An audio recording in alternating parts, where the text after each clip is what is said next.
What up YouTube, welcome back to my video. Today I'm going to be talking to you guys about how to read balance sheets, how to look into financial statements, how to read that information to know whether a company is a good buy or not. As well as I'm going to show you guys how to see if a company is super undervalued, where you could potentially double your money based on looking at these numbers. It's pretty much what Warren Buffett has been doing his entire life and why he's one of the wealthiest men in the world. He barely loses in the market because of his ability to read the financials of a company. First rule in investment is don't lose. And the second rule in investment is don't forget the first rule. And that's all the rules there are. I mean, that if you buy things for far below what they're worth and you buy a group of them, you basically don't lose money. So to start off with, this video was recommended to me by one of my subscribers. If you do have any video recommendations, please leave it down below in the comments and don't forget to like and subscribe. So to start off with, you could just go on Yahoo Finance, you search up the company. So in this case, I just pulled up Tesla as an example. You'll see the current price of the company. The market cap is basically what the company is worth if you were to buy the whole company. This is very important. What you could do is go into financials, and we'll start off with balance sheet. I'm going to pull up the quarterly balance sheet just because I want the most recent numbers. So here you'll see total cash $14.53 billion. So this is in billions. So all the numbers that you see is in thousands. You just add 3 zeros at the end. So this makes it $14.5 billion in cash. What you want to see is the company's bank account. You want to see how much cash they have, and you want to make sure that the money is growing time over time. So in 2019, that it's growing every year or every quarter, that it's growing. So you see in 2017, 3 billion, they've doubled their money, and recently they're at $14 billion. So that's a really good sign, and that's an example as to why the company's price is going up, because the investors aren't worried about them losing, bankrupting, or not paying down their debts, because they know that they have a lot of money in hand. Next is net receivable. That's basically any money that's been owed to you. You've already performed services or given the item and they owe you money. You've sent them an invoice and they're going to be paying you in the short term. We have inventory. So they have $4 billion worth in inventory, and that gives you the current assets. The next thing here is property, plant, and equipment, $27 billion.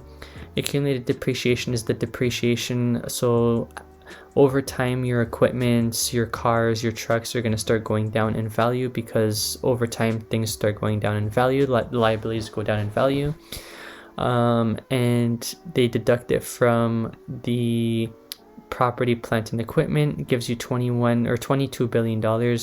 Then we have goodwill and intangible assets. That's basically like if you were to put a dollar value for patents, customer loyalty, the brand, etc., you would put that in together in a dollar value. That's what they put here. Then we have other long-term assets, and the total assets is $45 billion, and you want to make sure that the company is growing their assets time over time. So then we have current debt. This is extremely important to see their debt. If you know that a company has a lot of debt and they don't have enough cash to pay down this debt, this could definitely hurt the company and hurt the price. So if you buy in, even if the company is super cheap right now, their debt could literally ruin the company, like Hertz. Hertz literally filed bankruptcy because their debt was a lot more than the cash, and they couldn't afford to pay these debts, and they couldn't afford to get loan extensions, etc. on these debts, which they filed bankruptcy, and the stock literally tanked. So definitely look into that. If a company is carrying a lot of debt, or they're carrying more and more debt, just make sure that they have enough cash to pay it off. As well as make sure that if that is the case, that the company is growing. It's a growth company. So next thing you want to look at is accounts payable. That's basically money that they owe to people.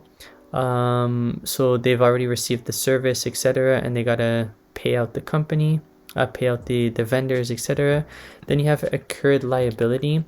That accrued liability is basically when they haven't received the invoice yet for their items, but the accounting is due. So like they started doing the accounting, they couldn't add it to accounts payable because they didn't receive the invoice, so you add it to accrued liability. Then we have deferred revenue. Have example for Tesla in this case, people have ordered their trucks or ordered cars or ordered certain vehicles and they have yet to receive it. So Tesla has yet to deliver on $1.96 billion worth of revenue that they've received. So that makes the total current liability. You want to just make sure that the total current liability is intact and it's not well over the total current assets. So in this case, you can see it's not, which is a good sign. And right there, when you add all that up, you want to look at total stockholders equity. In this case, Tesla's stockholder equity is 16 billion. Some companies you'll find their stockholder equity is a lot bigger than the market cap. If you see that's the case, that's how you know the company is super undervalued. And I'm gonna give you guys 2 examples of companies that are like that. If you do see that, that company is extremely undervalued and you might want to start buying in as long as everything else in the company does make sense. So in regards to that, Tesla's market cap is well over their stockholder equity. Doesn't mean that Tesla is not a good buy. It just means that they're not super undervalued. So in terms of income statement, you have the top line, which is total revenue. That's how much money came into the company. So from 2020 until September 2020, they've received $28 billion. Their cost of revenue was $22 billion. So the gross profit that they've made is $5 billion.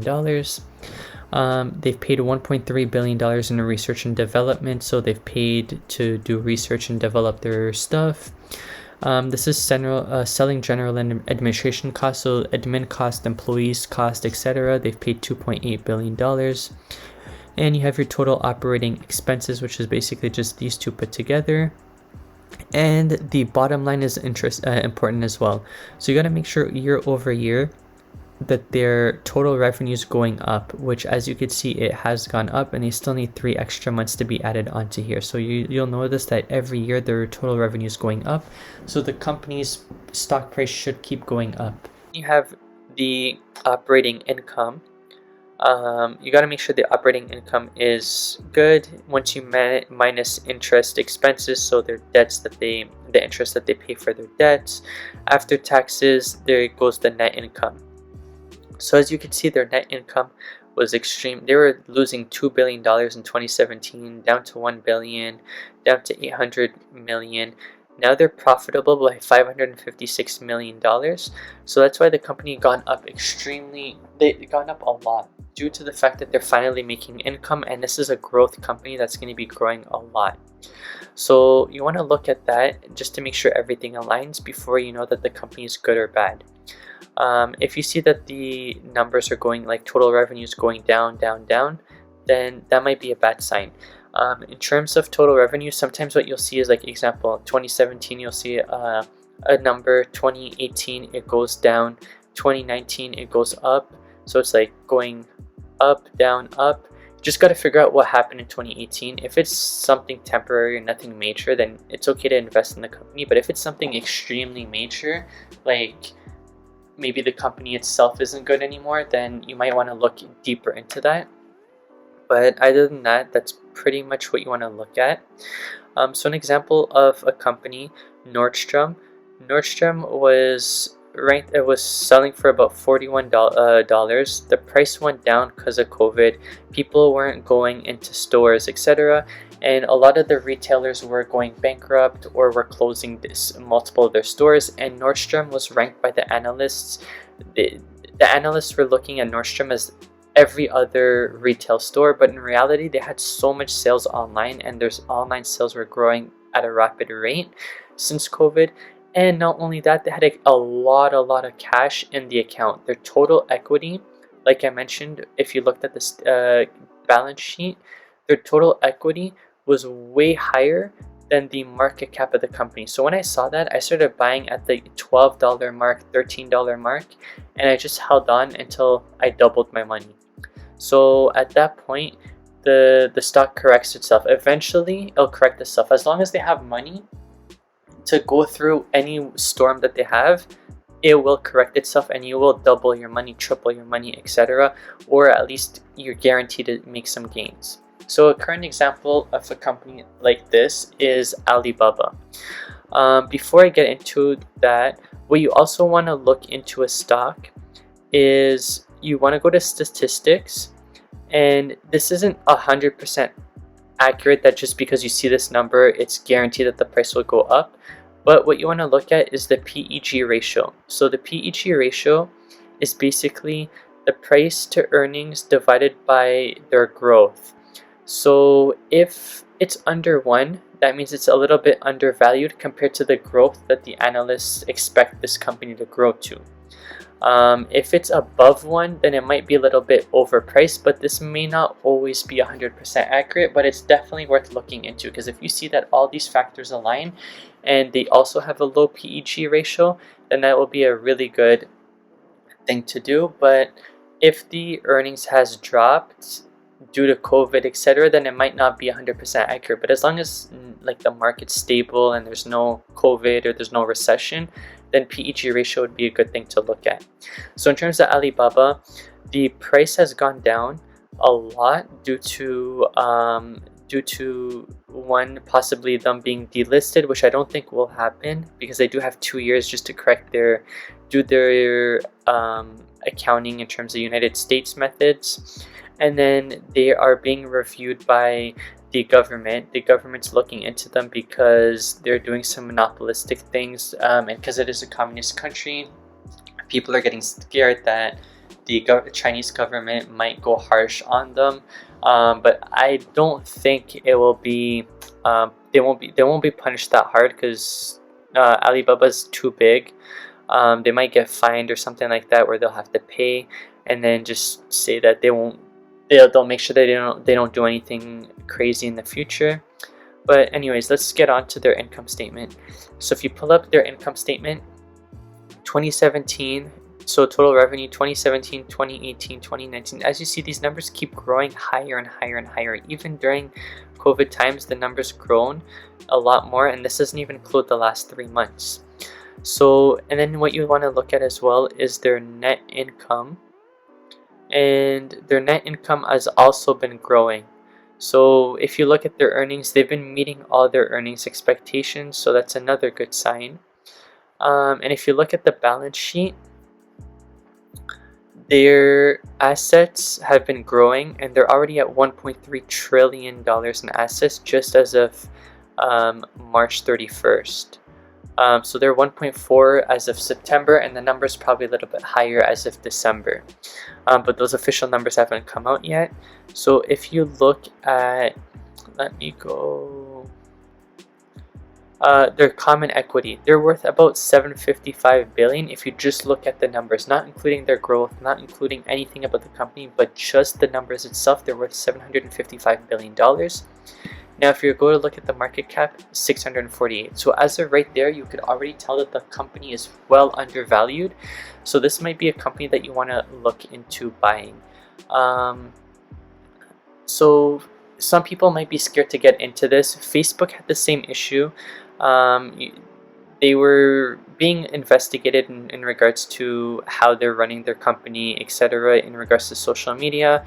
They had investigation. The price went down a lot, and it went down, and the stockholder equity was a lot lower than the market cap. And then what happened? Once the investigation was done, they agreed to the government that they'll help make laws for social media platforms, and the stock price started going up. So it looks like Alibaba's following the same trend that Facebook had in 2018. As long as they could come to some sort of agreement with the government, then the price, you'll see, will start going up, and it'll definitely pass the market cap and the stockholder equity, and this will definitely start hitting back to the all-time highs. So an example is RioCan. RioCan has a stockholder equity of $4 billion, $4.8 billion, and their market cap just passed their amount. So only thing I don't like about this company right now, sorry, so their equity is $8.3 billion. So their equity is $8.3 billion, and then as you can see here, their market cap is only $5 billion. So it's fairly undervalued. What you want to look at though is their financials. And as you can see here, balance sheet, they're starting to lose a lot of cash right here. So quarterly, they're down to $59 million only in cash, and their debt is $863 million.